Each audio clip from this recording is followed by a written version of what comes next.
And good evening. It is great to have you with us here on a Thursday night, and it was a profound day in America.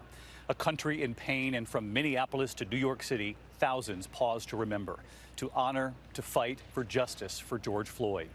Here in Brooklyn, thousands were gathered right here in this park. We were with Terrence Floyd as he spoke his message on the peaceful protests, on the violence, and what he told me about the sea of faces here from all backgrounds and what that meant to him.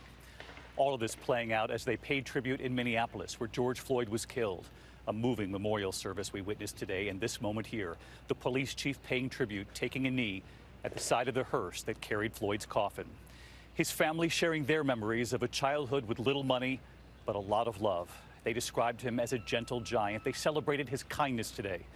The Reverend Al Sharpton delivering the eulogy, mourning Floyd's loss, saying, "Get your knee off of our necks." As I mentioned here in Brooklyn, the thousands gathering at an outdoor memorial right here, chanting George Floyd's name. You will hear his brother's call for peace and what he shared with me about what he saw in this crowd, saying it took him days to be able to say what he said here today.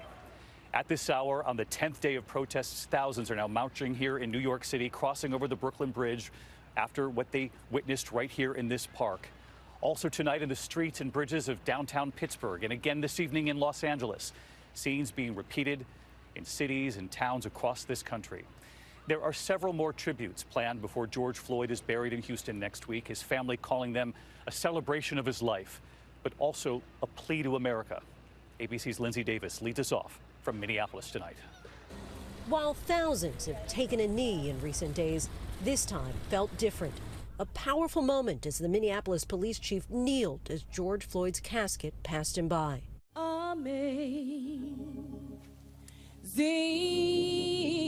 grace.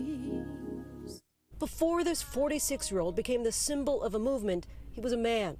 At today's memorial service in Minneapolis, we learned about the father and brother from humble beginnings, the high school athlete who loved LeBron James and grew up eating banana and mayonnaise sandwiches. He touched so many people's hearts, because he's been touching our hearts, You come to Third Ward, where we're from, people are crying right now. That's how much they loved him. He was this great big giant, and when he would wrap his arms around you, you would just feel like, you were, everything could just go away. The nation getting a glimpse of the black church on any given Sunday as Reverend Al Sharpton gave the eulogy that was as much personal as it was political, even making a dig at President Trump. We cannot use Bibles as a prop. And for those that have agendas that are not about justice, this family will not let you use George as a prop.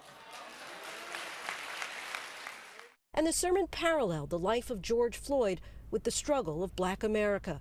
What happened to Floyd happens every day in this country, in education, in health services, and in every area of American life. It's time for us to stand up in George's name and say, "Get your knee off our necks." And after his calls for accountability and change, there was this moment. 8 minutes and 46 seconds of stillness, symbolizing Floyd's final moments.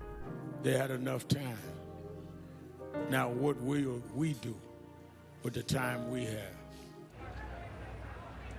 And Lindsay Davis with us from Minneapolis tonight. And Lindsay, I know we also learned just before we came on the air tonight about plans for a march on Washington now. That's right, David. As you know, that marches were an integral part of the civil rights movement. And today, Reverend Al Sharpton announced a return to those roots, saying that there will be a march on Washington this August 28th on the 57th anniversary of the original March on Washington. But he said that this one will be led by the Floyd family, by the Garner family, and any other families who have suffered similar loss. David. Lindsay Davis leading us off tonight from Minneapolis. Lindsay, thank you.